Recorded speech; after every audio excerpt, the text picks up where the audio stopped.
الله من الشيطان الرجيم. بسم الله الرحمن الرحيم.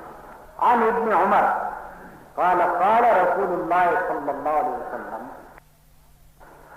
لا تصوموا حتى تروا الهلال ولا تفطروا حتى تروا فإن غم عليكم فاقدروا له. اور دوسری روایت میں یہ الفاظ ہیں کہ قال الشهر 29 لیلہ، مہینہ 29 دن کا ہوتا ہے. فلا تصوموا حتی تروا، تو روزہ رکھنا نہ شروع کرو جب تک کہ تم ہلال کو دیکھ نہ لو. فإن غم علیکم، پھر اگر وہ نظر نہ آئے تم کو، فأکملوا العدۃ 30، تو شعبان کے پورے 30 دن پورے کرو.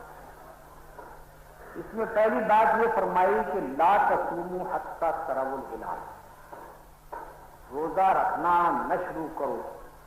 یہ نہیں ہے لا تصوموا کا مطلب یہ نہیں ہے کہ روزہ نہ رکھو، نہیں، بلکہ یہاں مراد ہے روزہ رکھنا شروع نہ کرو، یعنی رمضان کا آغاز قرار نہ دو اور روزے رکھنے کا آغاز نہ کرو حتی تروا الہلال، یہاں تک کہ تم ہلال رمضان کو دیکھ لو.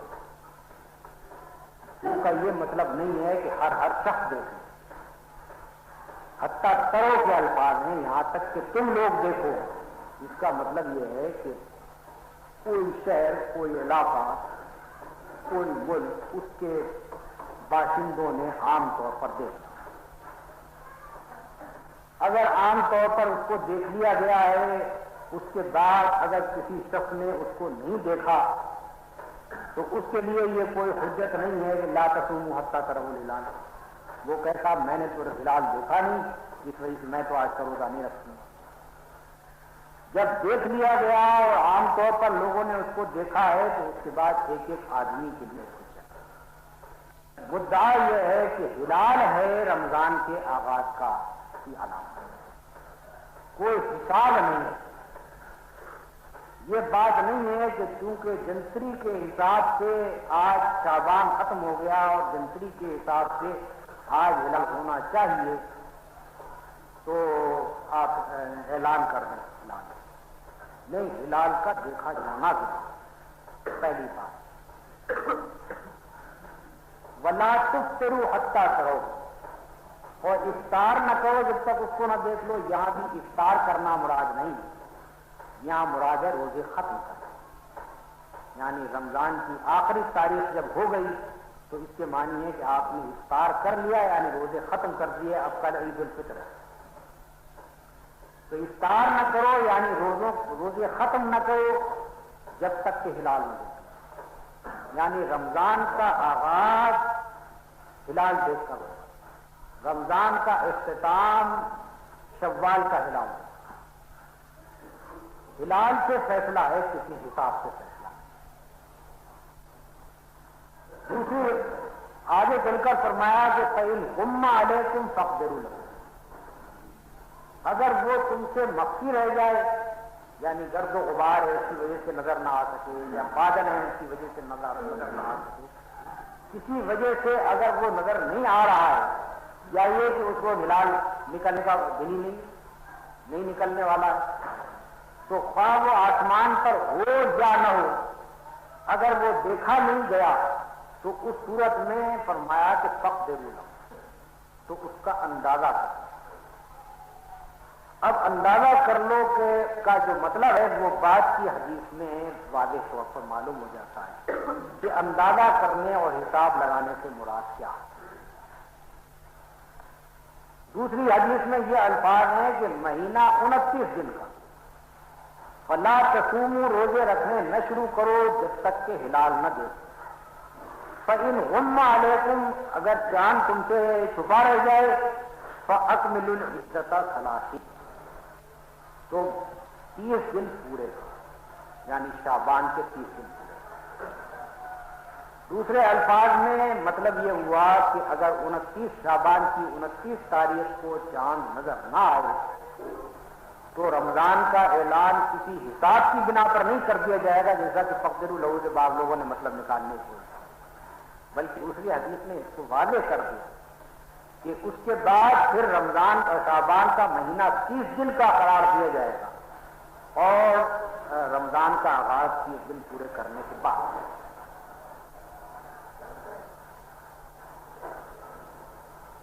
وعن ابی ہریرہ قال قال رسول اللہ صلی اللہ علیہ وسلم صوموا لرؤیتی وافطروا لرؤیتی فإن غم علیکم فأکملوا عدت شعبان 30۔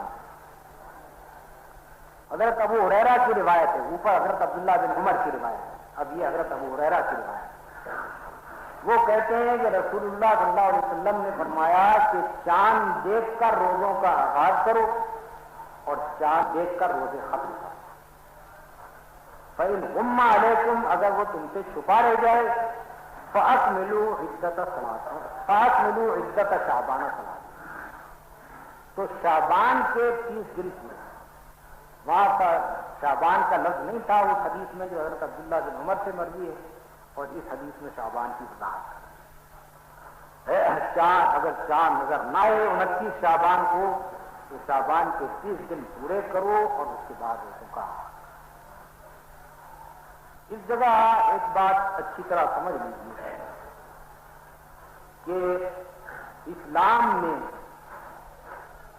شمسی مہینوں کو اختیار نہیں کیا گیا ہے اور قمری مہینوں کو عبادات کے لیے اختیار ہے۔ یہ کچھ اس وجہ سے نہیں ہے کہ اہل عرب چونکہ قمری مہینوں کے عادی تھے، اس وجہ سے اسلام میں وہی طریقہ جو عرب میں چلا آ رہا تھا وہ اختیار کر۔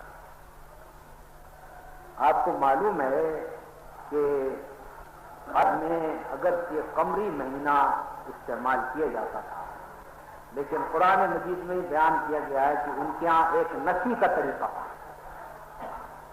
نسی کا طریقہ کیا تھا؟ وہ یہ کہ ایک مہینے کو بسا اوقات ایک دوسرا مہینہ اضافہ کر کے سال 13 مہینے بنا دیتے۔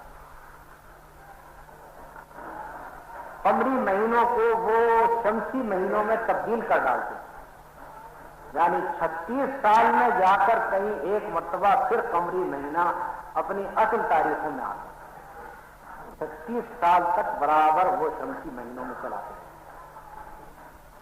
کیوں؟ اس وجہ سے کہ ان کو یہ زحمت پیش آتی تھی کہ مثلا سخت گرمی میں حج ہو رہا، پریشان ہو جاتے تھے، ان کے میلے ٹھیلے اور ان کی تجارت سب کو نقصان پہنچ جاتا تھا۔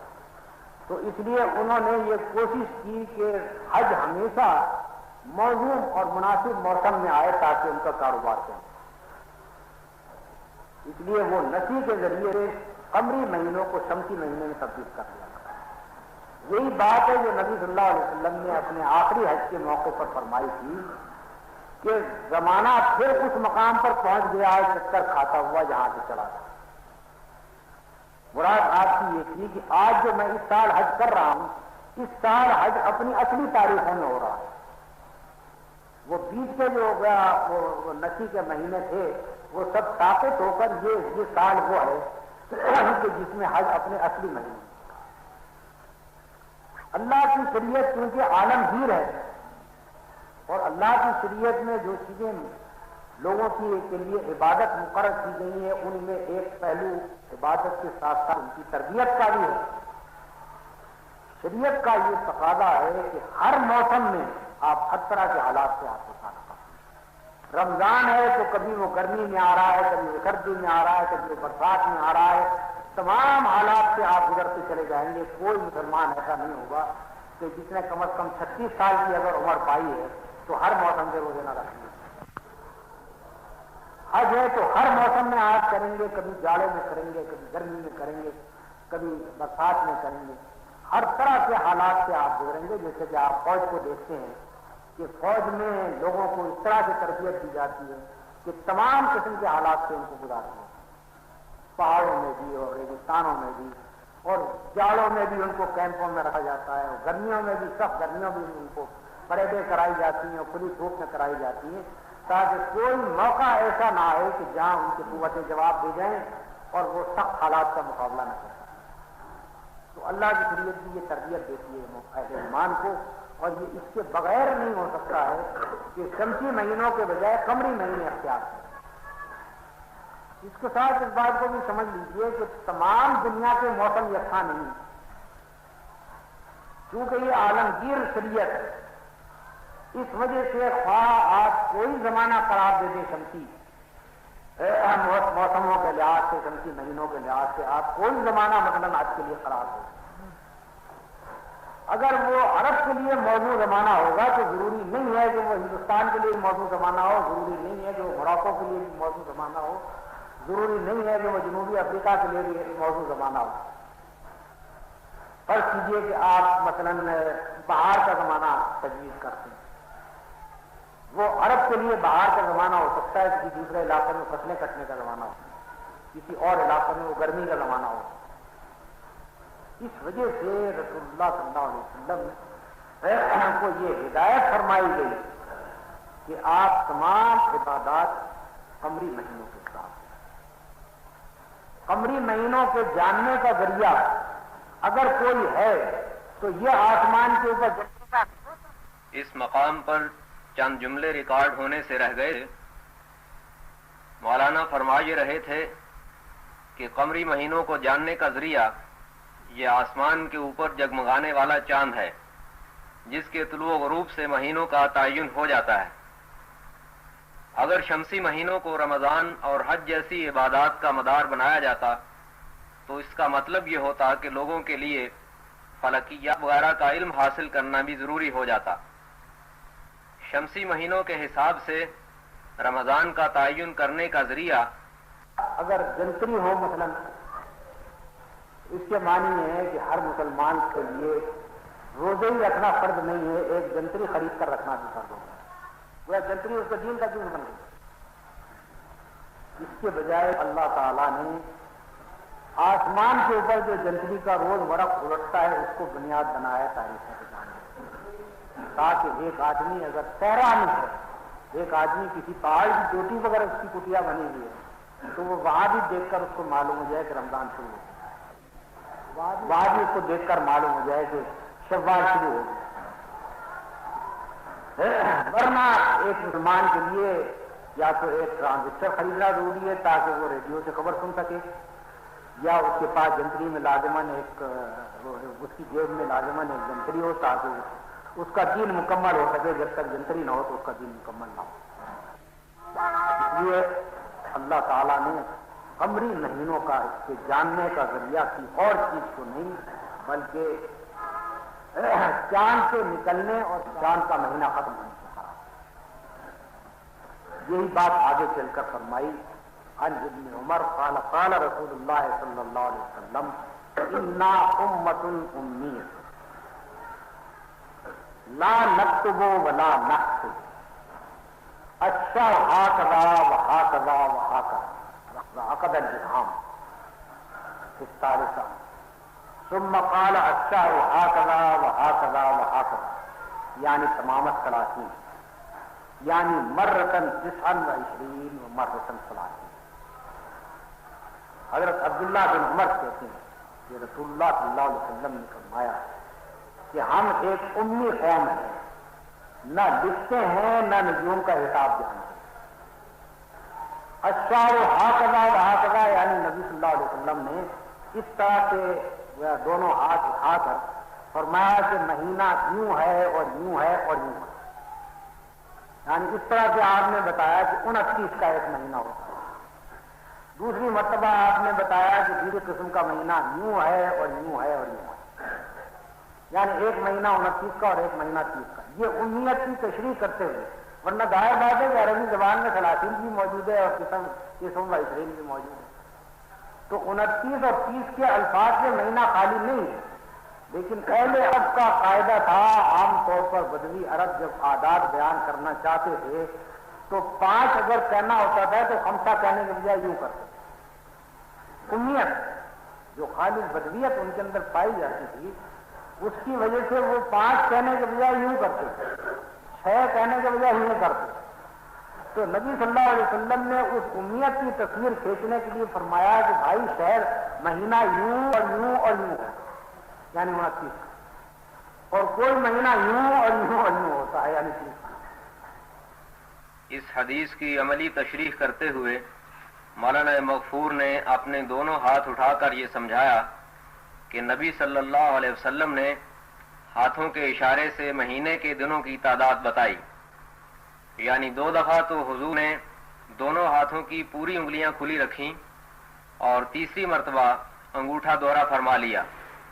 اس طرح بتایا کہ مہینہ 29 دن کا ہوتا ہے۔ پھر یہ بتانے کے لیے کہ کبھی مہینہ 30 دن کا ہوتا ہے، تینوں مرتبہ ہاتھ اٹھائے اور پوری انگلیاں کھلی رکھیں۔ اس سے معلوم ہوا کہ نبی صلی اللہ علیہ وسلم اس جگہ حکمت بیان کر رہے ہیں کہ کیوں قمری مہینوں کے جاننے کا ذریعہ بنایا گیا ہے چاند کے دیکھے جانے۔ فرمایا کہ ہم ایک امی قوم ہے، ہماری قوم کے اندر پڑھے لکھوں کی تعداد تو 1 بھی نہیں۔ ہمارے لیے کیسے ممکن ہے کہ ہم حساب کتاب کے ذریعے سے طے کریں کہ مہینہ کون سا شروع ہوا اور کون سا ختم ہوا؟ ہم تو اس طرح کی قوم ہے کہ ہم کو بالکل جو نمایاں چیز سامنے نظر آ رہی ہے، یہ 10 انگلیاں نظر آ رہی ہیں، یہ کس طرح سے وہ چیز نظر آ جائے۔ ہمارے لیے یہ ممکن نہیں ہے کہ ہم لکھا پڑھی کر کے اور نجوم کے حساب لگا کر یہ طے کریں کہ آج چاند لگ گیا ہے اور آج نیا چاند۔ بعض لوگوں کو اصل میں سائنس کا ہیضہ ہوتا ہے، تو اس وجہ سے وہ کہتے ہیں صاحب یہ سائنس کا زمانہ ہے، اس کے اندر تو بڑی آسانی سے تحقیق کیا جا سکتا ہے، چاند ہوا کہ نہیں ہوا، اور دوربین سے دیکھا جا سکتا ہے، اور ہوائی جہاز سے چڑھ کے دیکھا جا سکتا ہے۔ وہ اس بات کو نہیں سمجھتے ہیں کہ ایک عالمگیر دین کبھی مصنوعی ذرائع کے اوپر انحصار نہیں ہے۔ عالمگیر دین کو تمام انسانوں کے لیے ہونا ہے۔ عالمگیر دین کو اگر وہ امریکہ میں ہو تو تمام ذرائع وسائل بھی وہ اختیار کرے گا، اگر افریقہ کے صحرا میں ہو تو تمام ذرائع وسائل سے محروم ہو کر بھی ایک مسلمان کو دینی زندگی بسر کرنی ہے۔ تو وہ عالمگیر دین ہمیشہ ان ذرائع پر جو زیادہ سے زیادہ نیچرل انحصار کرتا ہے، مصنوعی ذرائع پر انحصار نہیں کرتا۔ عالمگیر دین یہ بتائے گا کہ میاں سورج کو زوال ہو جائے تو تمہارا ظہر کا وقت ہوگا، یہ نہیں بتائے گا کہ گھڑی میں جب 1 بجے تک تمہارا ظہر کا وقت شروع ہوگا۔ اس کے معنی ہے کہ اگر گھڑی معلوم کر دی جاتی تو اسلام سے بڑا سوئٹزرلینڈ کی گھڑی کے کارخانوں کا ایجنٹ کون ہوتا کہ اپنے ہر مسلمان کے اوپر وہ فرض کر دیتا کہ ایک گھڑی سے وہ خریدے۔